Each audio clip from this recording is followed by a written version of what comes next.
Thank you guys for hanging out with us here at Let's Talk About Cannabis, learning about weed, its effects, and everything that has to do with your life. My name is Edgar from the New Guys, 97.1 AMP Radio. We got Mike from the world famous KROQ, and straight up, just a fountain of wisdom, Dr. Drew. Does anybody have any questions in regards to marijuana, weed? Yeah. Yeah, how about, can smoking weed really damage your lungs? You know, the old-fashioned way, yeah. It's almost every chronic marijuana user that I treated had chronic bronchitis, which is a relative of emphysema, that kind of thing. So it does. There's been concern over the years of lung cancer. Never really made a tight connection with that. The stuff I've seen is more the airway damage from smoke. I mean, you put a smoke in your lung, it irritates your airways. That's it is. And there are lesser damaging ways of doing it. People vape and people volatilize it in different ways, and so it's less irritating. But ultimately, you're still putting a hot, volatilized substance into your lungs, and it irritates. But not as bad as the smoke itself. The smoke really damages the lungs. A lot of kids at my school, since I'm only in middle school, they're not really smoking weed, but they're vaping a lot, like hardcore vaping. With weed? What? With weed?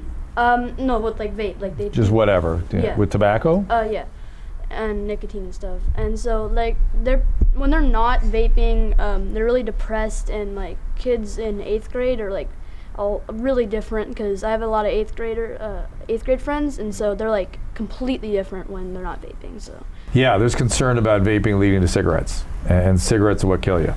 And that's another grave concern of mine. Vaping may help adults get off cigarettes, but they are not helping young adults and adolescents. It's making things worse. So it's an important thing to know about. Yeah. You said vaping, like marijuana. I've heard about that, like THC in like a vape pen. What are the like effects of that? Because I've heard that that's like 80% THC compared to a lot less. And so it's highly concentrated, right? Mm-hmm. It's a way to get a lot in. And the thing about smoking a drug is that it goes through your lungs. If you eat a drug, it has to go through your system, it goes past your liver, gets into your bloodstream, has to get absorbed through your gut. When you smoke something, the entire surface area of your lung is exposed. It goes through your heart and right to your brain. It's an immediate large dose to your brain. And obviously smoking and vaping is the way to do that. And vaping is a high concentration of. Yeah, I've also heard about wax. What does that do? Wax is a super potent version of cannabis. I've seen more toxic reactions from that than anything, because it's very hard to, edibles too, by the way, I've seen toxic reactions from that, because when you are eating the substance, it's hard to figure out exactly what dose you're getting. People can regulate the dosing a little differently when they're smoking it.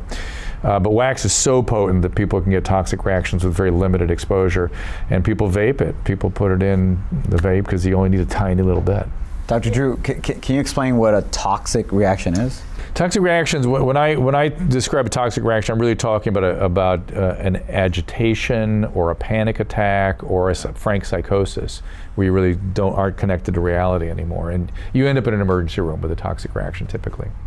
And also, what about vaping weed? Does that have the same effect on your lungs as smoking it? Less than smoking.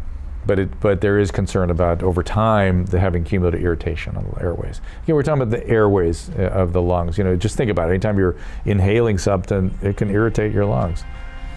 For any more information you guys may need, go to letstalkaboutcannabis.com. The facts are there so you guys can make your own decisions.